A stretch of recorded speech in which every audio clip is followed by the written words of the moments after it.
What's he going to do? What's Netanyahu going to do? Yeah, or the guys in our church, what are they going to do? I can't say the ladies' names because it's a he, so we use proper pronouns in this church. So, yeah, anyway. But isn't an interesting question.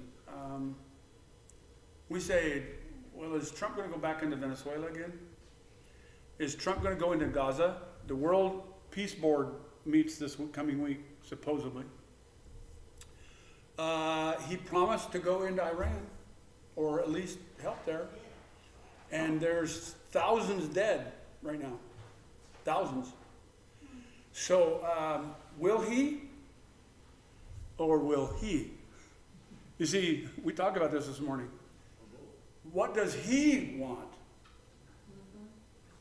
And we talked about so many scriptures this morning, and I should have just lined it out, but I didn't. I'll just kind of paraphrase a few. You know, the Lord, it's in the heart of men to do certain things, and God says, well, you're going to do this. You know, he guides our steps, but his plans will be carried out no matter what. Right? We know that. Every single plan of his, we talked about Nostradamus, how he wasn't even close to being right, you know, anywhere a good percentage of the time. And they're all generalities. But God, when he says he's going to do something, or when something's going to happen, it does.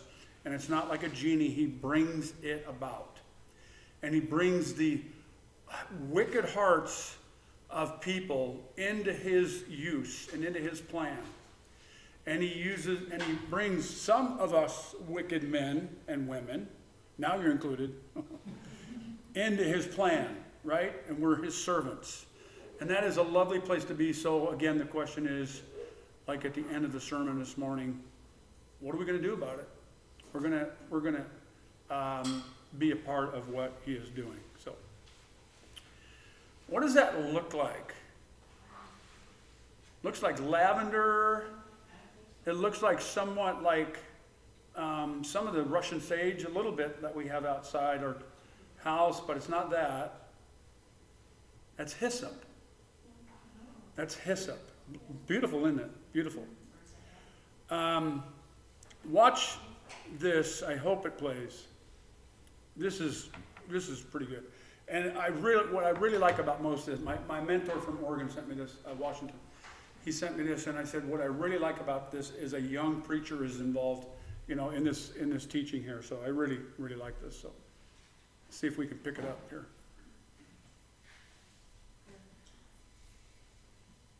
Little theological deep cut. This is really important. This is a little theological deep cut. This is kind of stuff that never makes it into sermons. It drives me nuts. Verse 29. A jar full of sour wine stood there. So they put a sponge full of the sour wine on a hyssop branch and held it to his mouth. There's 4 times in the Old Testament hyssop is significant and it's mentioned. 1, at the Passover. Whenever the sacrificial lamb at the first Passover, children of Israel in there, when they tell them to put blood on the doorposts and the lintels, God specifically commands. He didn't say just put them up there. He commands. You got to use hyssop. And every Israelite dude would have been like, why? Well, that's a Sixth Sense thing. You'll find out in about 1,500 years. Here's the other one. I love this so much. Here's the other one. In the purification ritual that's outlined in Exodus and Deuteronomy for a leper, in the Old Testament law, if somebody was unclean for any reason, and leprosy would make you unclean, if an unclean thing touched a clean thing, the unclean thing would make the clean thing unclean. Mark that in your head. You know, if you have leprosy, you were declared unclean. But then if somehow the disease went away, Exodus and Deuteronomy outline a way for you to go to the temple and go through a purification rite with the priest for you to be cleansed and declared clean. And guess what plant it specifically prescribes had to be used in the cleansing process for an unclean leper? Hyssop. Wow. It's hyssop. Okay. Wow. So, bro, then you fast forward to the New Testament. Jesus constantly has these lepers that are walking up to him. Remember, in the Old Testament, if an unclean thing touched a clean thing, the clean thing becomes unclean. But Jesus, in the New Testament, touches lepers. And when Jesus touches them, he works it backwards. Yes. And when Jesus touches lepers in the New Testament, their leprosy is healed and they're cleansed. So with Jesus, when Jesus, a clean thing, touches the unclean things become clean. What this passage is saying that I didn't have time to get to in the sermon is it's drawing on all those Old Testament analogies. He's the lamb's blood that they spread on the doorposts with hyssop there. He is the only one who could cleanse David from the spot of his adultery and murder. Purge me with hyssop and I shall be clean. He's the one who can wipe away the uncleanliness of your soul and your sin and reverse the thing that was done to lepers. That's why John 19 mentions the hyssop name. Wow. So you're saying, so hyssop all throughout the Old Testament is salvation, cleansing, purification, forgiveness. John 19:29 says that the hyssop was basically to touch the lips of Jesus right before he said, it is finished. And so in that it is finished, Jesus is bringing that salvation, the healing, the forgiveness, and the reconciliation. That's it. So this is really important. This is a little theological deep cut. So that's really good stuff. Really good stuff. Now I'm going to apologize for the people online. They're not going to be able to see me speak because we've got some computer problems, but they'll be able to see the slides here. A little bit of good news. We're not really sure how good this is. Breaking 800 pastors and political prisoners were freed in Venezuela. Trump is calling it a good start. There are thousands of prisoners in Venezuela, so we'll see how this carries out. The courts are starting to step in, and honestly, the Congress is stepping in and taking away War Powers Acts, and we're going to see how this goes forward. I have to just say a little bit of concern here that we get drawn into this thing. There's a void there with every government that's been removed. There's a void. Now somebody's supposed to be in that chair, but we just don't know how strong it is. So we'll see how. But this is some beginning of some good news here. I don't know if you saw this, but the Steelers had a priest use holy water before the game, and they won. So now we've resorted to this. Yeah, I'm not sure that's how this works. Maybe they should have used hyssop. Anyway, a little joke there.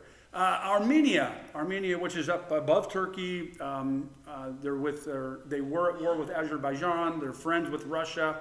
They're the Orthodox kind of, but they are building a massive, the world's tallest Jesus statue on what's called Mount Hadas, initiated by businessmen, and it's intended to be 100-foot tall. The Jesus portion is 100-foot tall, and the stool, the pedestal is supposed to be 120-foot tall. So this is going to be huge if they get it done. So that's pretty interesting.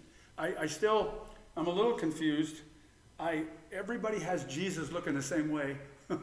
I've really never seen him face to face. I don't know if you have. Some people say they've seen a dream, but anyway, it's interesting. The violence that just goes on. Here's 2 dead and 6 wounded in a LDS church. I'm not going to play this. I'm not even going to play a portion of it. I thought about it, but this is a really good video on. It's by The Parallel Truth,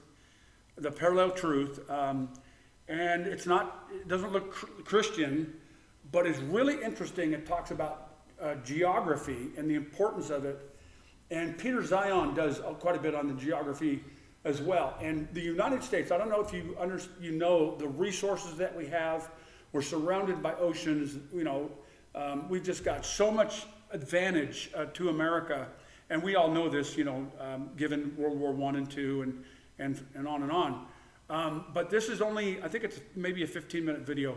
But it is really, really good and shows the geography and all these kinds of things. The rivers, there's a portion, I think it's in Isaiah 18 or 19 talks about the rivers. And it calls it the nation of rivers or something like that. I'm trying to remember it. But there's no other nation in the world that has a river system like ours. And Europe and some other places would be, even as good as they are, they would be much better off even if they had more rivers than they do. And Germany, to be honest, Germany has the Rhine and some other rivers, but they're kind of surrounded by it, and it's helped them. But they haven't had enough interior for them.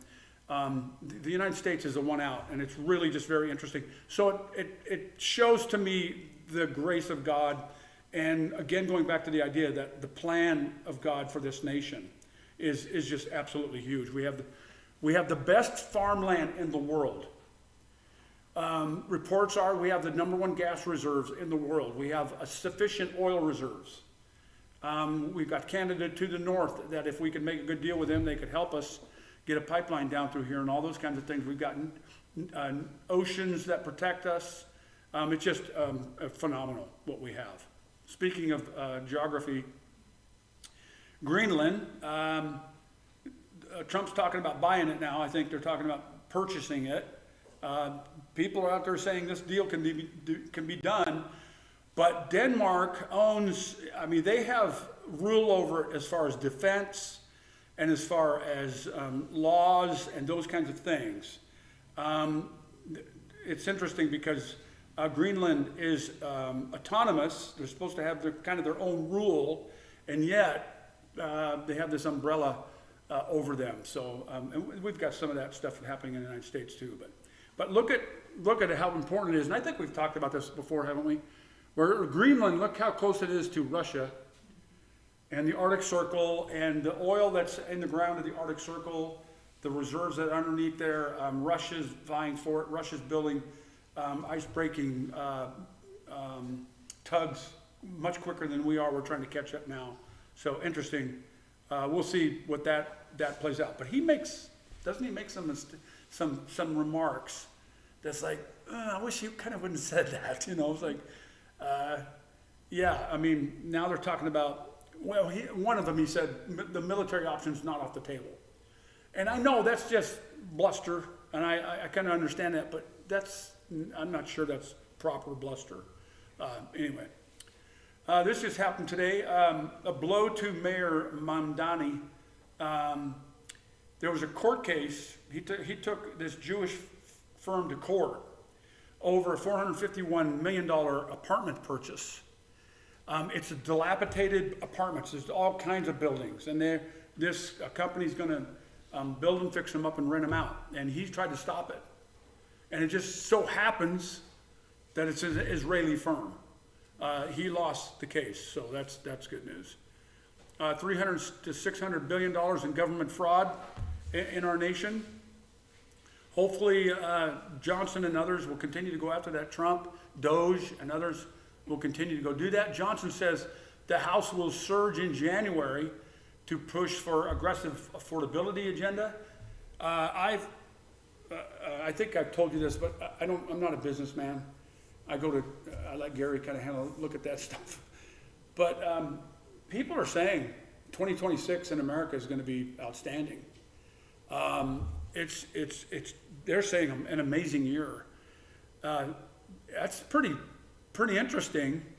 If the House, depending on the House in 2026, if they can keep the House, if they can get some of this, the tax relief is supposed to hit this year, all kinds of things.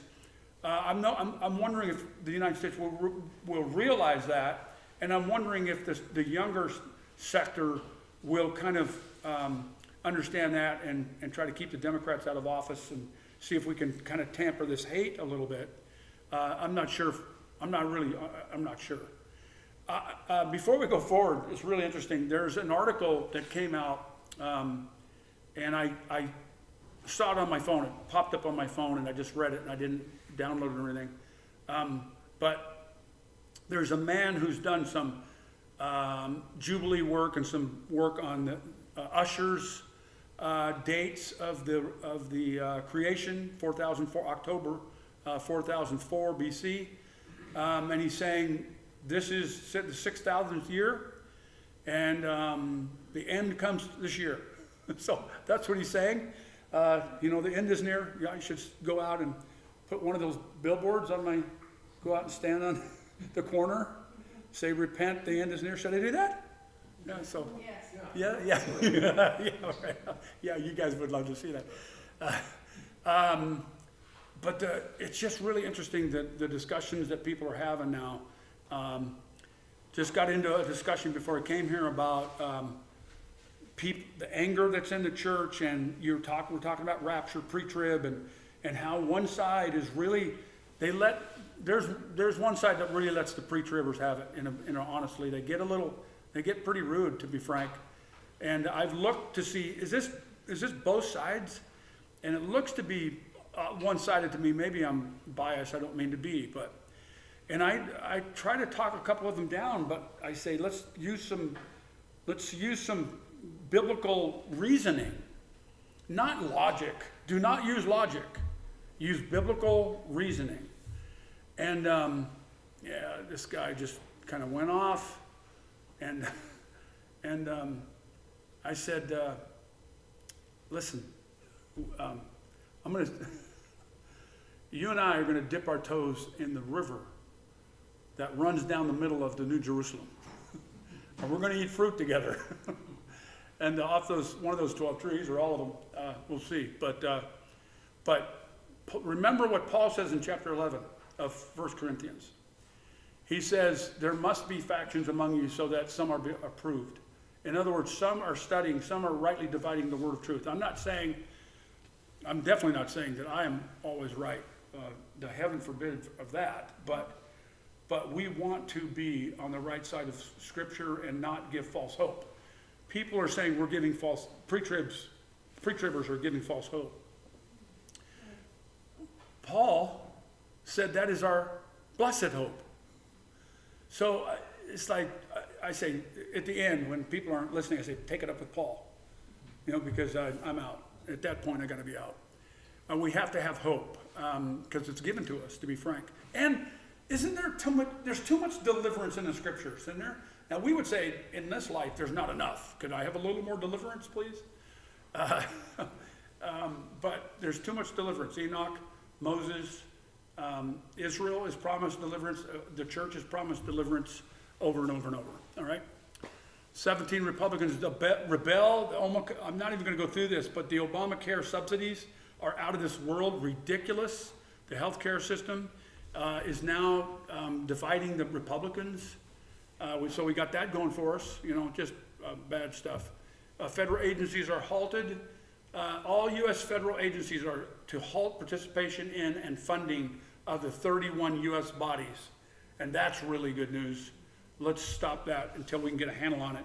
And if there's anybody can get a handle on it, it's Rubio. Rubio will get a handle on this. Have you seen the jokes going around Rubio? The other day, somebody posted him with a Miami Dolphins coach shirt on, saying now he's the coach of the Miami Dolphins, because he's taken over the UN, he's taken over USAID, he's taken over this, he's taken over that. He's going to be representative between this and that. So yeah, he can do it all. Rubio can do it all. So Nancy Mace celebrates the House trying to subpoena Ilhan Omar. And if you don't know about her marriage and how she got here, you should maybe look into that, and call your congressman. It's illegal, it looks like to me. We'll let Congressman Mace handle this stuff. But the point here is that the Congress is in a huge, deep divide. And to be honest with you, much of it looks like it's hate. Much of it looks like it's retribution, and it's coming into the church. It is coming into the church. And I think that we should discuss matters. It says Paul argued some matters, so I would be careful about that. I think we should argue important matters, but then at the end, if they're believers, remind them of the river of life and the dipping your toes there. So we'll all be up there someday. Megyn Kelly has fallen off the edge here. She's now in the camp of Candace Owens. She was on edge before, but now she's saying, I'd rather die than discount Fuentes, who is man, that guy is, he talks mean, he's anti-Jew, he is anti-woman, And then Tucker, we all know where he's gone. And then, so she says, now that they've made that the stakes, in other words, give up your friendships, the friendships of the ones like Fuentes and others who are really not nice people. Let me just put it nicely. She said, I really won't do that now. And then, of course, Carlson laughs. So anyway, that's that whole thing. Just a reminder, they all say they're believers. And yet, Tucker says, I hate Zionist Christians the most. And I don't know how you can be a believer and say I hate somebody. So, Tim Waltz, what can we say? Looks like he's out. At some point, he's going to be out. Washington State is saying we should do an independent audit of our problems, 97%. And California is in that now. The feds are saying there's some other states that we really need to go look at. And this problem is, some people are saying this could be $1 trillion problem. So it's really big. So Tim Walsh says, Minnesota, one of the states of the United States, is at war with the federal government. This is my words. I think that's treason. Just for reference, a state within the United States going to war against the federal government would be considered an act of rebellion or insurrection, and individuals involved could be charged with treason. The United States Constitution defines treason in Article 3. So, I don't know what he's really after. He's got these people listening to him, and he doesn't want to lose the only ear that he has, and that's the minorities and the woke people that he has purchased. It looks like he's purchased for some time now. He's calling up the National Guard to stand by. For what purpose? Against ICE? And so this is, man, ready to go. This is very, very concerning stuff. Yeah, I really don't want to go into this a whole lot, but you can see she's calling herself the wife of the person that got killed, standing there with a camera, and she's on the outside of the car. And then so many of these videos, this is another George Floyd moment. This is dividing our nation, and people, we're going to get to this toward the end, how it's being used against us. And I want to suggest this too, because when I point this stuff out about truth matters. Truth is the key. And truth, whether it's in politics, whether it's in the culture, is coming into the church. It's going to be questioned in the church. It is being questioned inside the church. And we can talk about Zionism. Is that being questioned inside the church? Is the pre-trib rapture? These other things are being questioned inside the church. Questions are okay, but it's getting mean. It honestly is getting mean. So I wanted to remind you of something. This happened in February through, you can go clear back to April of 24, then August of 25, February to August 25, all year last year. Donald Trump started it, I think. Al Jazeera mentioned it. But Israel has lost the image war. Donald Trump says Israel is losing the PR war. In other words, you can be right, and I'm not saying whatever he's talking about. He's talking about Gaza. He's talking about Israel and Gaza. And you can be right, whatever, it doesn't matter. But if you lose the PR war, you're in trouble. And you lose the masses. And that's what's happening if you can't organize public relations. And that's what it is, public relations. And that is on the bottom. It's the propaganda war that some call it. Propaganda is falsehood, but people will look at it as propaganda and, hey, you're a Zionist and you're this and you're that. And I think ICE is losing that war. I think Trump is losing, in some regards, that war. And so it's difficult. So here's Trump and Maduro. And I don't know why I put that up there. It's coming up. I don't know why I put it up there. It's out of order, I think. But anyway, The War Department is taking Kelly. He's a retired captain, which is we call him a colonel in the Navy. Hegseth is the Secretary of War, and he's taken Kelly to court and possibly going to demote him and take some of his pay, if not all of his pay. We'll see what happens. For really insurrection. Really, on the bottom, these actions are based on Captain Kelly's public statements in December, which he characterized lawful military operations as illegal and counseled members of the armed forces to refuse lawful orders. So we'll see where that goes. That just continues to reveal the divide. When I listen to Kelly and others like him, they are up there and they believe. I'm thinking of the mayor of Minneapolis. Did you listen to him? These people believe what they're saying. And that is really, really concerning. They think if Kelly can stand up there and say things like, don't listen to the commander-in-chief. What vein is he talking about? And to say it at all? So like you're putting some problems out there, some very difficult problems for those people, to where they can stand up and say, he told me I have the right. I'm gonna stand up and disobey this order, and all of a sudden, discipline and order breaks down, and it's really just problematic. Let's talk about they're calling it the Monroe Doctrine. Remember the Monroe Doctrine? This is the Monroe Doctrine. And this is, we're gonna talk about this a little bit. What does it look like? These doctrines, Russia has a major one. It starts with an M. I can't remember the name, but what it is my strategic doctrine in keeping the enemies at bay. Okay, basically is what it is. The Trump doctrine, the world is viewed by priority regions, not global policing. The United States has been a global policeman for the last 70, 80 years.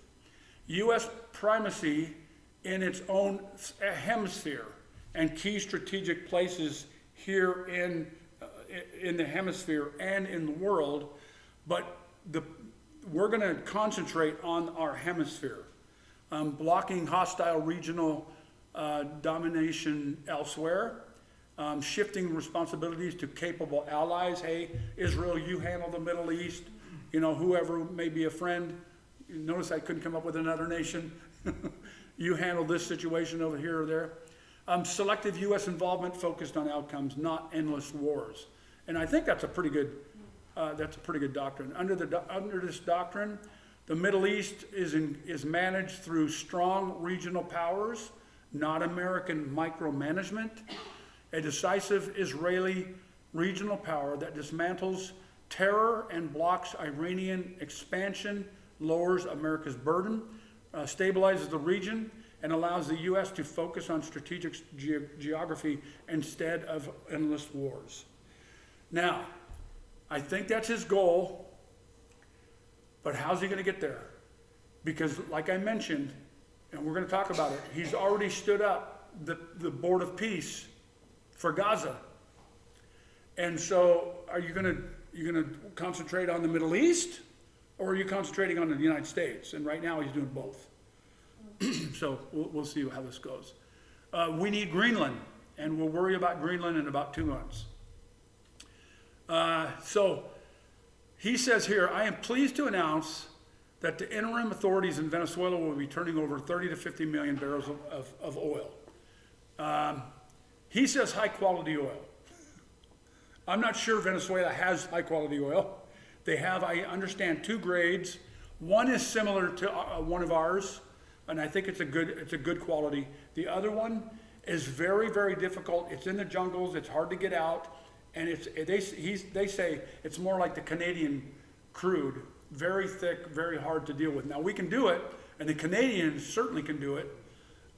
So we'll see how this goes, but he's already saying that payback is coming. Look at that thing on the right. It says in Farsi, I think, President Trump is a man of action. If you didn't know before, now you do. So the world is getting the idea, the note that Trump is going to take action. Now remember that when we talk about Iran. And to be honest with you, remember that when we talk about Gaza. because remember he said, if they don't put their arms down, we're going in. And that's been several months ago.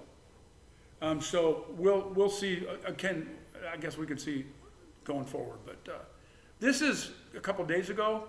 I think it's still right around there, under $60 a barrel. This is very cheap. The Russians hate this price. They're not making much oil, much money on this. China, I don't know, I should have looked maybe to see what they're paying for oil to Russia, if the world really knows, or Iran. But the world says that under $60 a barrel, companies start losing money. Now, here's the key with the United States. The United States is absolutely the best at getting oil and gas out of the ground. They do it cheaper and better than anybody else. So if we can do it cheaper and better and do more of it, the companies keep growing and they can make money. But right now it's at 58, and that's hurting much of the world, producers. So Tucker Carlson believes it's a distinct possibility that the U.S. captured Maduro to bring gay marriage to Venezuela. Now, I don't know if I hope you can hear it because he kind of says it quick, but just. We can safely discount democracy as a reason for affecting regime change in Venezuela. We're not going to go kill Nicolas Maduro because we don't like the way he's treating his people. It's possible we're mad that he doesn't allow gay marriage. That is a distinct possibility, but no one will say that out loud. I'm not defending the regime, just saying.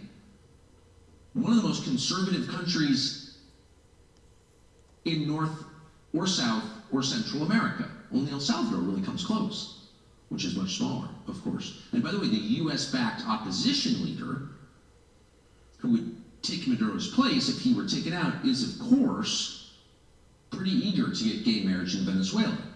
So to those of you who thought this whole project was globo homo, not crazy, actually. Why are we trying to install this one? It makes no sense. Well, so isn't that interesting? It's very possible that he was taken out because he didn't allow gay marriage. That is a horrible thing to think and say, unless you have proof.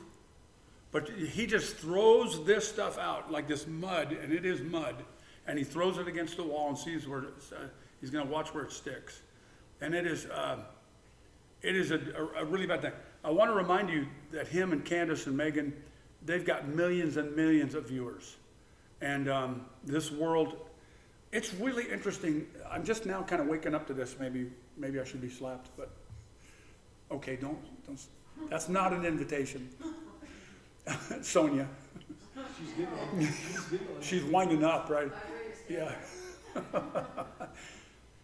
Social media is running with this stuff.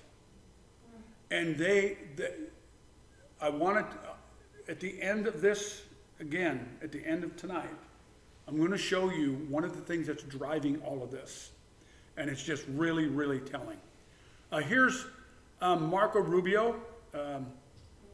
Let's see. Yeah, let me play this.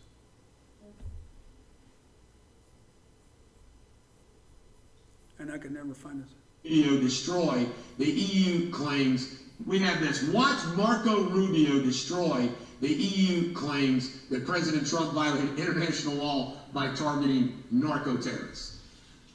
I don't think that the European Union gets to determine what international law is. No, they certainly don't get to determine is how the United States defends its national security. The United States is under attack from organized criminal narco-terrorists in our hemisphere, and the president is responding in the defense of our country. I do find it interesting that all these countries want us to send, and supply, for example, nuclear-capable Tomahawk missiles to defend Europe. But when the United States positions aircraft carriers in our hemisphere where we live, somehow that's a problem. So I would say that the United States, and this president has made very clear, his job is to protect the United States from threats against the United States, and that is what he's doing in this operation. I think... So isn't that, he is spot on. He's calling the Europeans hypocrites. You're going to talk to us about keeping peace in our hemisphere, and you want Tomahawk missiles from us. So that doesn't make any kind of sense. Let us let us, watch our own hemisphere and you watch yours. So Hugo Chavez's grave is in Venezuela there. You can see the top. This is before and then after some attacks. You can see it being decimated there. He was the leader before Maduro, and those two are hardcore communists. And so there is some things happening there. It's just I think it's gonna take some time to play out. Now here's something else that's playing out. This is the president of Colombia speaking to reporters earlier on board Air Force One. President Donald J. Trump called Colombian President Gustavo Petro a sick man who likes making cocaine, selling it to the United States. That puts him on par with Maduro. Adding that he's not going to be doing it very long, let me tell you, asked what he meant by that, and if there could be a potential military operation against Colombia, President Trump says, sounds good to me. Colombia's President Gustavo Petro just recklessly taunted President Trump, "Come get me, coward, I'm waiting for you here." Now, do you remember, and I was going to show that prior clip of Maduro saying the same thing, "I'm waiting for you, come," and then, Trump showed up at his doorstep. So, so anyway, but watch the latest on this. Here's the latest. It was a great honor to speak with the President of Colombia, who called to explain the situation of drugs and other disagreements that we have. I appreciated his call and tone and look forward to meeting him in the near future. Arrangements are being made between Secretary Rubio and the Minister of Colombia. The meeting will take place in the White House in Washington. So is this guy backing up? He doesn't want to put the same vest on that Maduro put on when he left the country. So, yeah. Who's next? Cuba. Cuba says 32 Cuban officers were killed in Venezuela in that attack. And then here's Trump's tweet. One of them, we call him tweets still, but he tweeted on Colombia saying they've made, they've been able to get by on oil and money. If he cuts that off, Cuba is in dire straits. And they've been in horrible straits anyway. But they say the Cubans are going to be in terrible shape, and it totally makes sense. We'll see.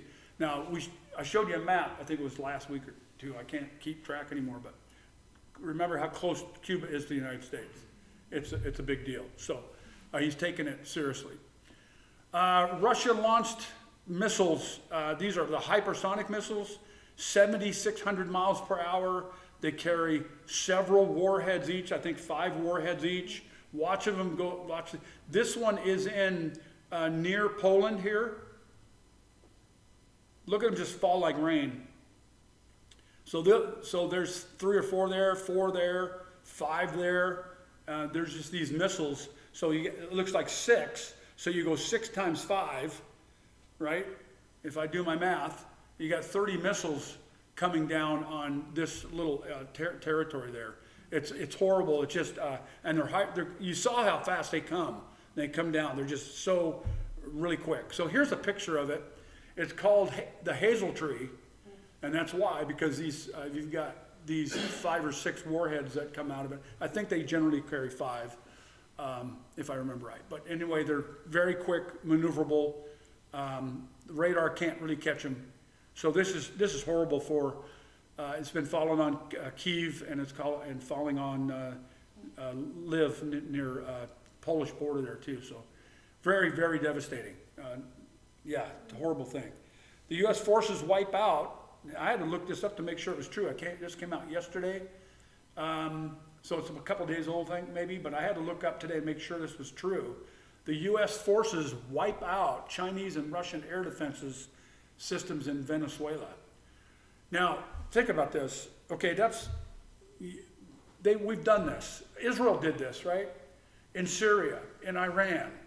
When they take mostly Russian S-300s and S-400s, Israel wipes them out. Well, if they can do it, we can do it. So the United States did it. It does say Chinese weapon systems, which is interesting.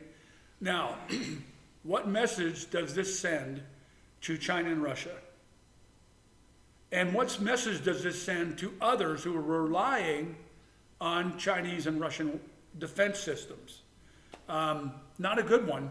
Very, very shameful and embarrassing, to be frank. Here's the Russian tanker now. I'm not sure. I can't clear stuff. It's Russian flagged. I'm not sure if it's Russian owned. I'm not sure, but anyway, there's the footage of the U.S. Coast Guard Legend class cutter alongside the Russian flagged Iranian linked oil tanker. This is just one of two of them that were seized just in the last few week or so. They painted this one. You can see the black on the top. They went over and painted it, and Russia reportedly sent a submarine to escort the tanker, the Bella 1, even repainting the ship and trying to re-register under the Russian flag to shake off the U.S. pursuit. It didn't work. U.S. Special Operations Forces, along with the Coast Guard, fast roped onto the vessel and seized control. This is a direct engagement. This is a direct engagement between the U.S. and Russian forces in the Atlantic, and it's serious escalation. I'm saying that it's a serious embarrassment. I'm not sure if there's an escalation yet, but it certainly is an embarrassment. In two pre-dawn operations today, the Coast Guard conducted back-to-back meticulously coordinated boarding of two of these ghost ships, they call them, and they're both have to do with Russia and Venezuela. Iran is caught up in this. China is caught up in this. China wants this oil. They need this oil.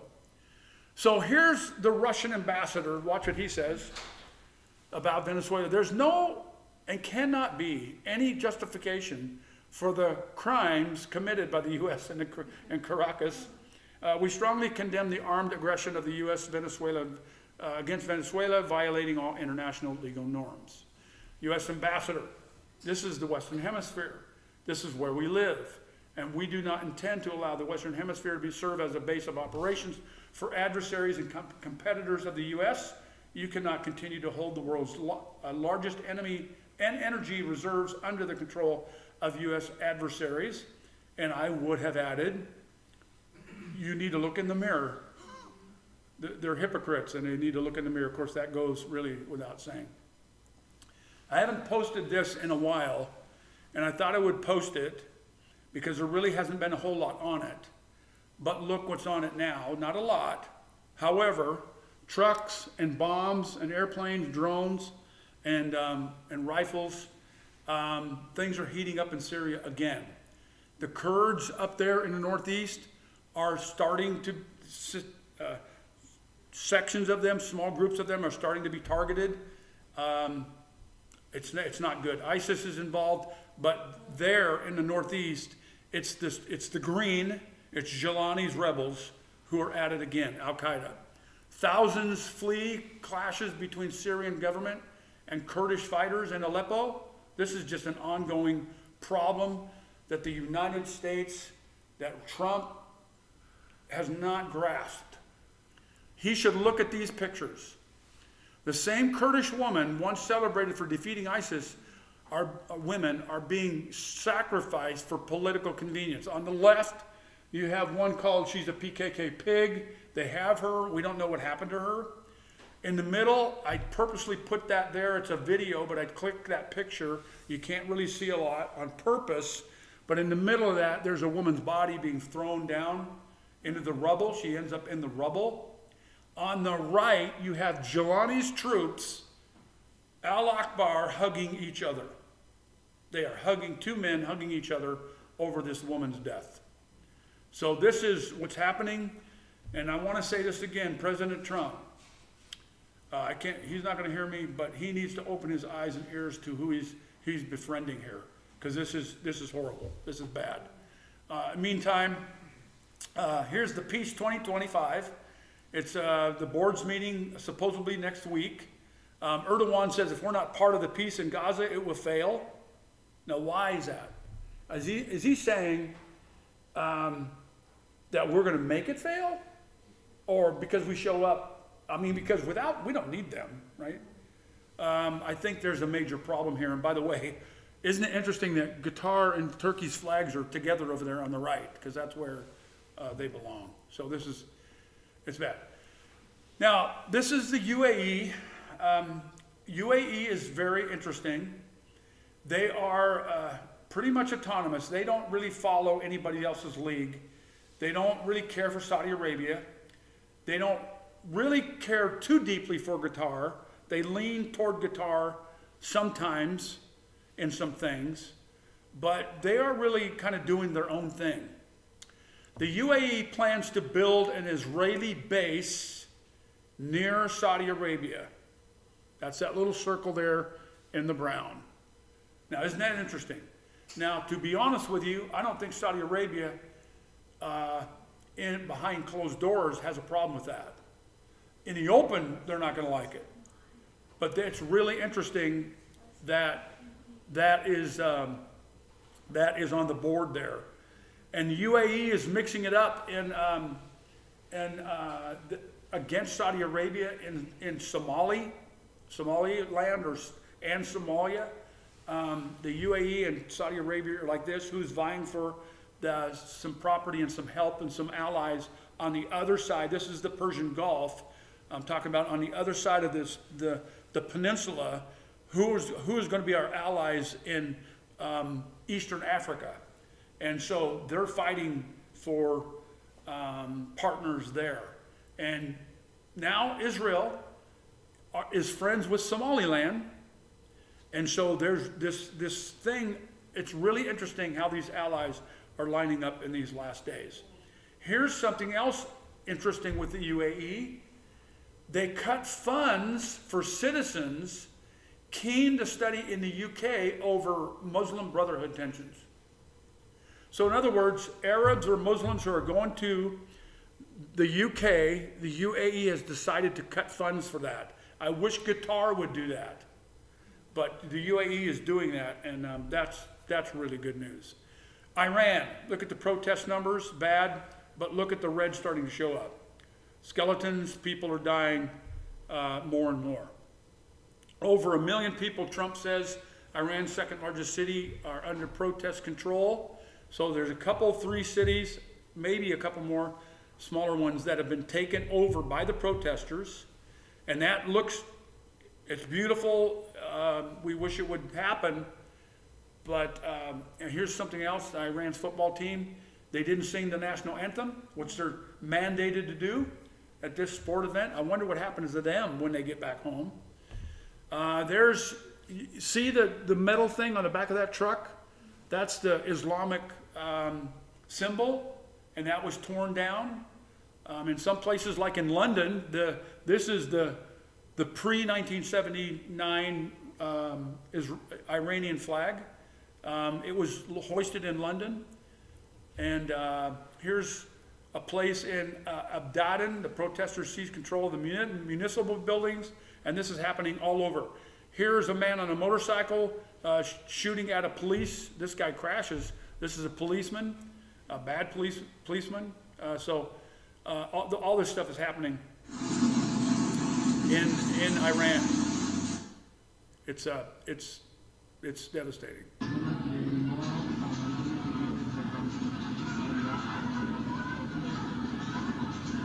So this is what the protesters are doing, and it's real and it's happening.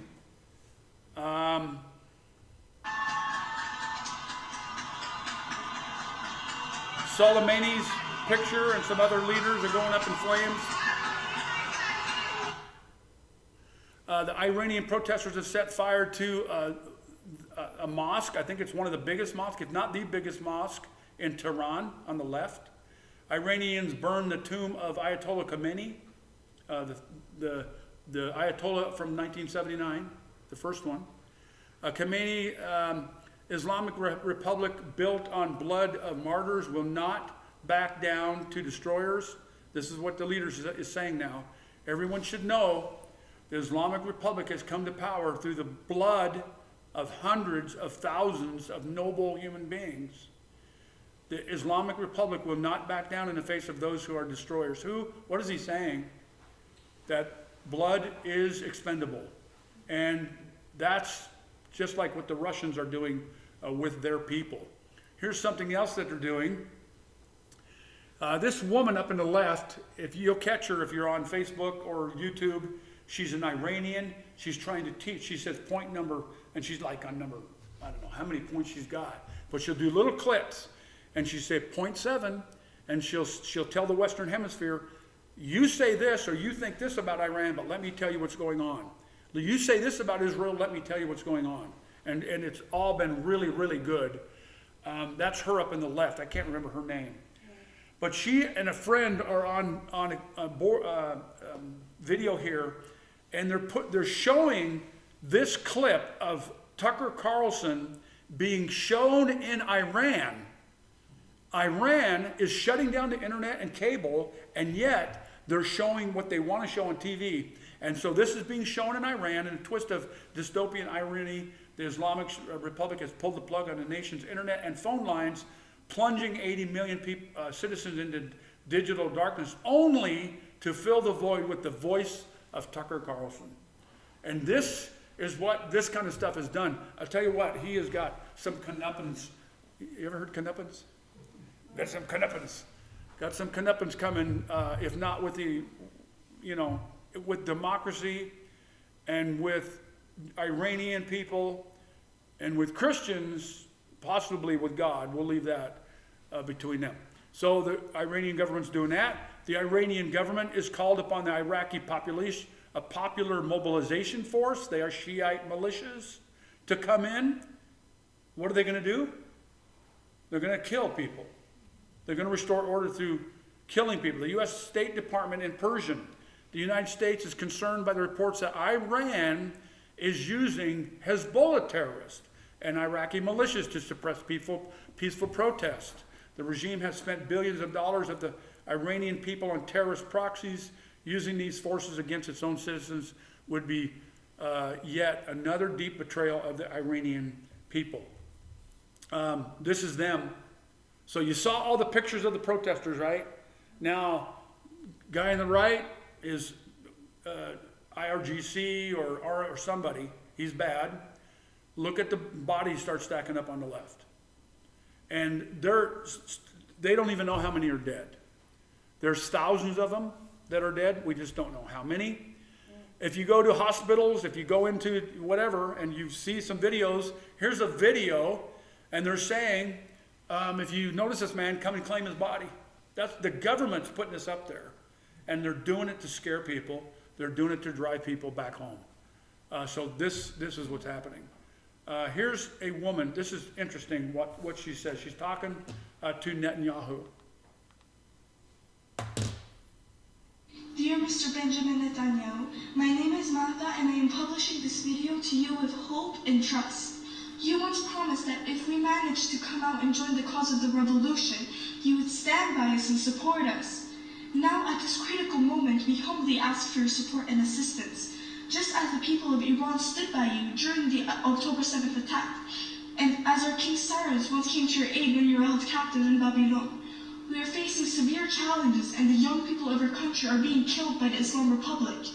We deeply believe in freedom and justice, and we sincerely hope you will keep your promises and stand by us at this crucial time. Thank you very much for your attention and kindness. Okay, you notice the cross behind her? So the Christians are appealing to the Jews for help. That's really interesting. That was one. Excuse me. Two, this is a young person. This is a young Iranian asking for Jewish help, Israeli help. That's really interesting. Number three, what does she expect Netanyahu to do? They bombed Iran over and over, lots. That's what she's asking for. She's asking Netanyahu to get militarily involved. So is Netanyahu going to get involved because of this? I don't think so, not like this. Mossad, you can bet that there's things happening behind the scenes. We just really don't know what. They want that regime to fall. There's no doubt about it. But now the question is, what is Trump going to do? Again, that question, what is Trump going to do? Iranian protesters renamed Tehran Street after Trump. They're appealing to Mr. Trump. Come help us. They plead, don't let them kill us. What is Trump going to do? A conscript a soldier in the Iranian army. President Trump We, all the people in our army, are ready and waiting for you to free Iran from its tyrannical regime so we can rebuild it, as you said, to make Iran great again. Okay, Trump, you've opened your invitation. I want to say mouth. You opened your invitation. Come help us. And will he come and help them? What a ball of wax this thing is. Iranian police officer burning a portrait of Iran's supreme leader there.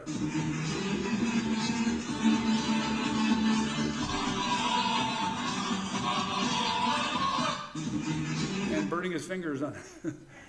During the 12-day war, Israel was prepared to topple the Iranian regime by eliminating their leadership and crippling the IRGC. At the time, President Trump judged it to be a bad idea and halted the move.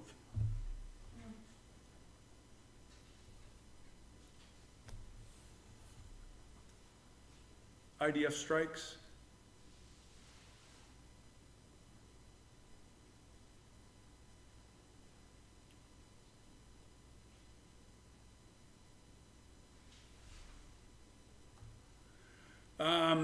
Breaking news, Iranians are seen fleeing from Tehran.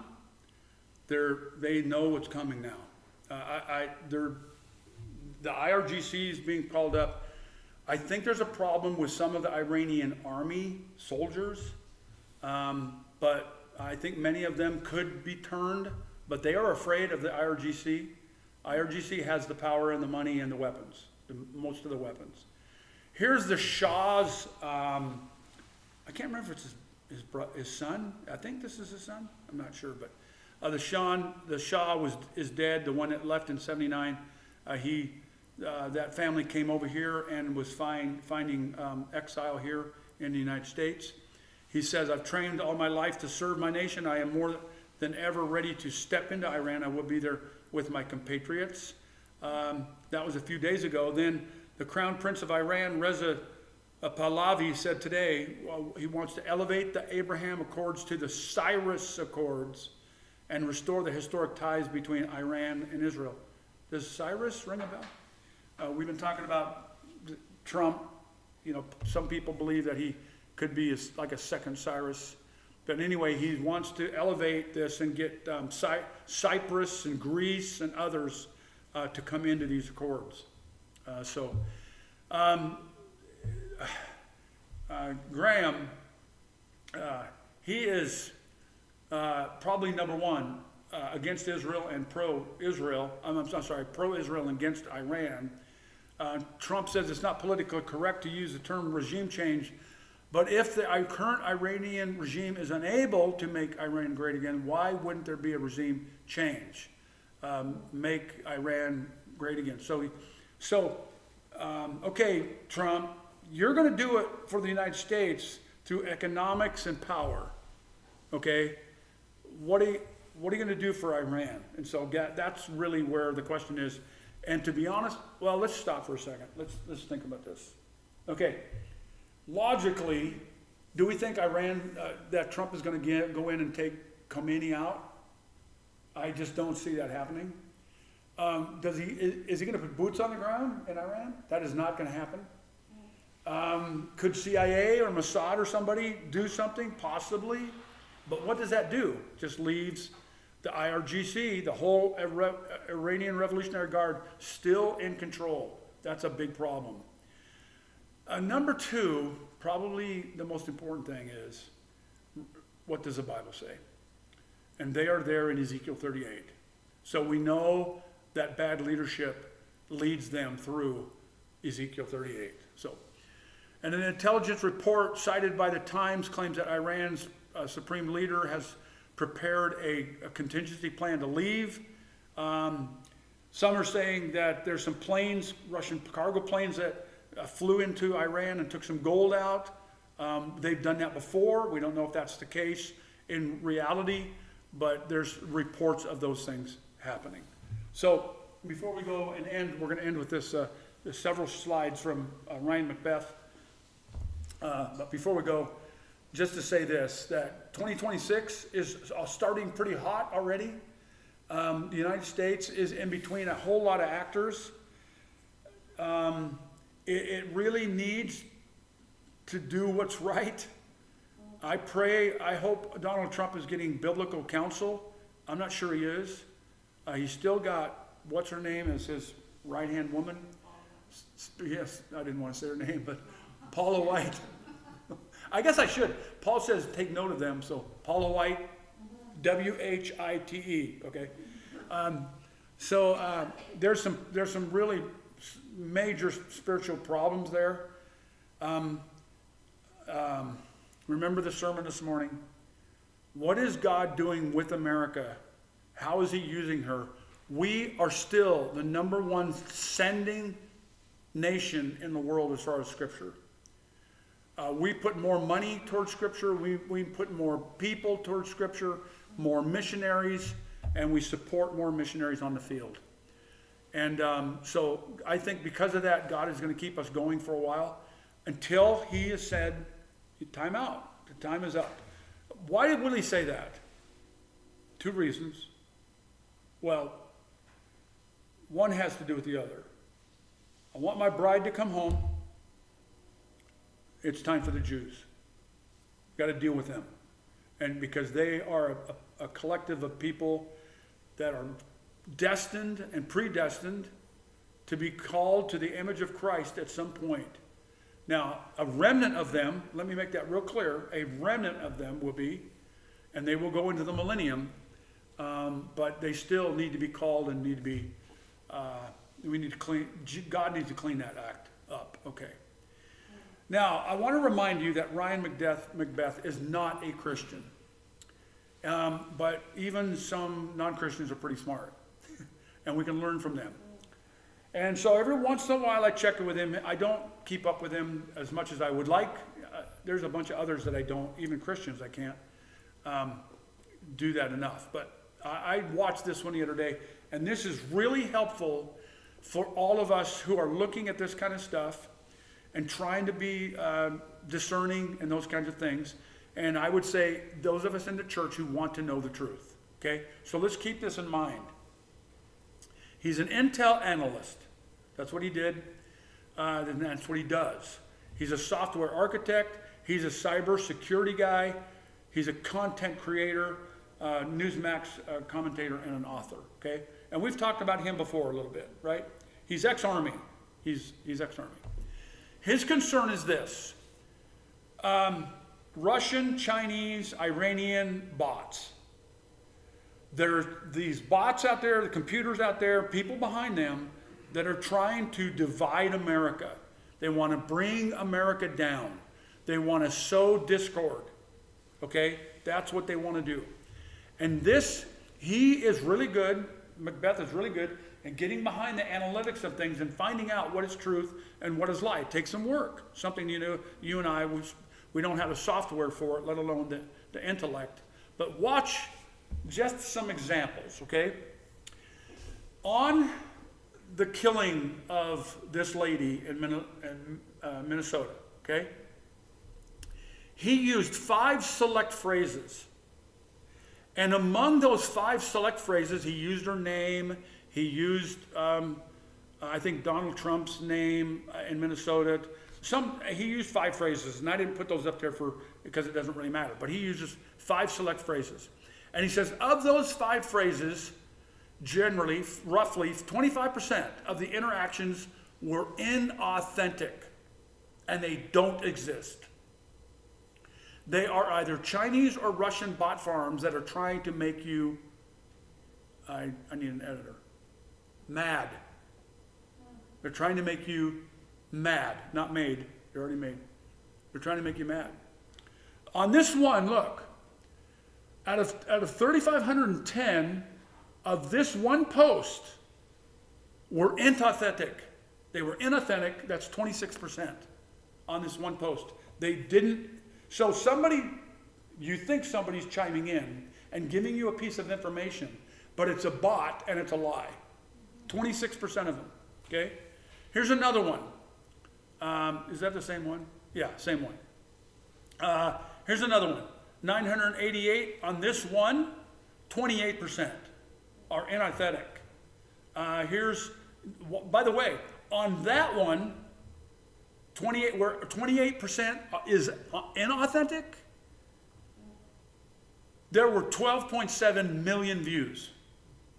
12.7 million people looked at this, and a third of them were inauthentic. And so what is going on? Here's one has 1,159.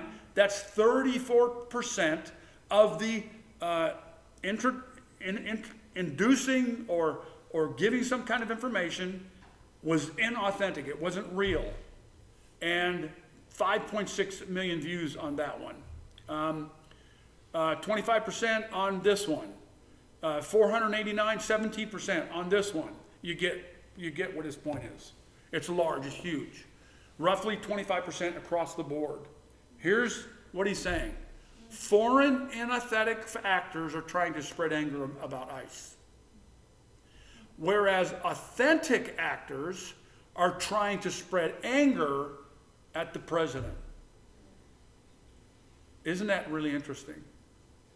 Which indicates to me that we may be at a turning point in immigration and enforcement. That foreign actors haven't caught up with us yet, and people are holding the presidency directly responsible for this tragic outcome. Which we kind of, a lot of us would say, yeah, they're making things up, and they're, if you look at the video and all that stuff. But he's saying these bots, these AI bots, are involved in dividing the nation 25% of the time. And that is a really huge deal. So this is his summary, this is his point. So here's the point I want to leave with you. When something violent and emotionally charged happens, the real fight happens afterwards online. The fight isn't about justice or truth or even the victim. It's about you. It's about who can make you angrier, faster, in order to sway your opinion, cause conflict or make money. Now, I have people, really good friends, very good friends. I'm not on Facebook. I don't watch this and I don't go to that. I don't get involved in those arguments, and I don't get involved in those kinds of things. There's some certain groups that I've decided that I'm going to join and try to help people understand. And I can tell you that this is real, just by my experience. That people just seems like sometimes they just want to be mad. They just seems like sometimes that they just want to interject something to make you mad. There's a couple people that I finally said I can't respond to you anymore, because it doesn't matter what biblical evidence I give you. You're not only trying to counter it, and they don't counter it with logic. Okay, now you can pull me aside and ask me questions and see if I'm stupid, all right? But they don't counter it with logic. Not only do they not counter it with logic, they counter it with anger and bitterness. And that's not fun, to be frank. And I understand why people say I can't do that, and I don't want to do that. I get sometimes where I go, yeah, I can't deal with this. And not, you get into those people, those discussions in the church and on the phone sometimes with people too. So, it's just really, really interesting. Finally, here's the last thing we'll show you. I was going to show you some scripture tonight, but I'm going to let this lady talk.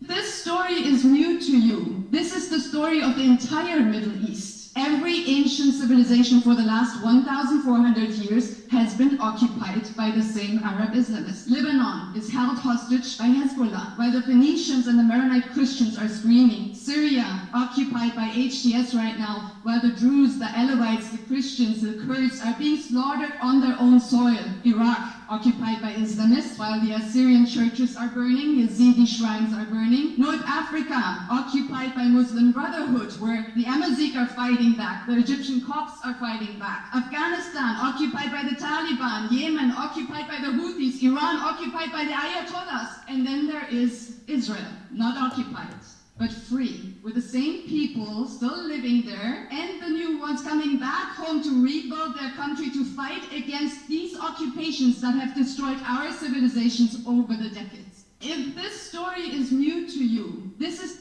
So that was really interesting, and the reason I say that is because now, when she's talking like that, it sounds like democracy. She's talking about democracy there, and she's talking about freedom, and isn't that what the United States has fought for? The democracy and freedom.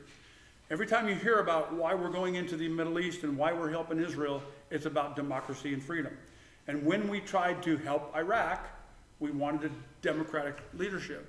When we overthrew Gaddafi, we wanted a democratic leader. How did those go? Didn't go very well. So she is right in those kinds of things, and it's the freedom of those people that make nations want to come and help. Some nations kind of want to come help. But I want to leave you with this. Is Israel crying out for help right now? To anybody? Well, they were some time ago.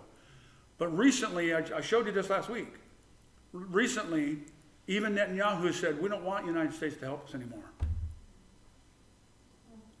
We don't want your help anymore. Okay. Do you want God's help? And there's a younger generation that's coming up, and they're praying and calling out to God. But remember, they are going to lose all the help that they have on this planet. And it won't be democracy that saves them. It will be a monarchy. It will be God incarnate, O Emmanuel, Isaiah 7 and 8. He's going to come and he's going to save them. And we need to hold on and help them and pray for them. Pray for them while we have the chance. Let's pray for believers in Iran. Let me say this. During these times of chaos, during these times where people are getting killed and there's no hope, that one young lady had a cross. That's their only hope. This will be an opportunity for God to help them. And we pray that he will and save many during this time. So let's pray for that. Lord, we love you, Lord, and we praise you. We just feel for the people who are being hurt and slaughtered and demeaned.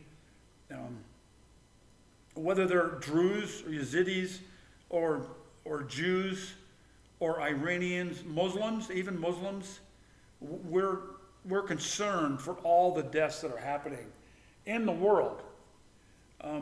Ukrainians and as Venezuelans and Cubans. So many are dying right now. Now there's some wars here and there. There's famines here and there. Lord, you're calling many to you, Lord. And a lot of times people will come to you during these tragedies. We are praying that you will save many. We're concerned for Iran because we know she shows up in Ezekiel 38. So we're very, very concerned for these people. But then again for the Jews in the tribulation where they lose 2/3. So Lord, I'm just going to say, I'll end this prayer with this. As Habakkuk said, in your wrath, have mercy. Have mercy, Lord. Save millions, if not even more. We pray this in your holy name and for your name's sake and for the sake of your Son, Jesus Christ. Amen.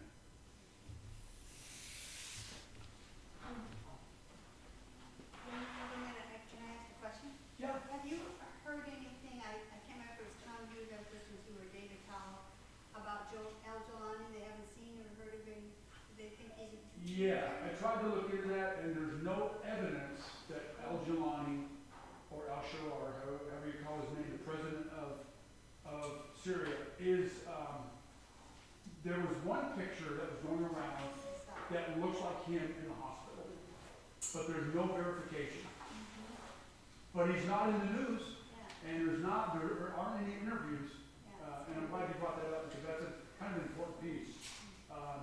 But Al Jolani, the president of Syria, may be either injured or maybe, if we haven't heard anything, he's probably injured and not talking. That would be my guess. But he hasn't even been in the news lately, so it's really interesting.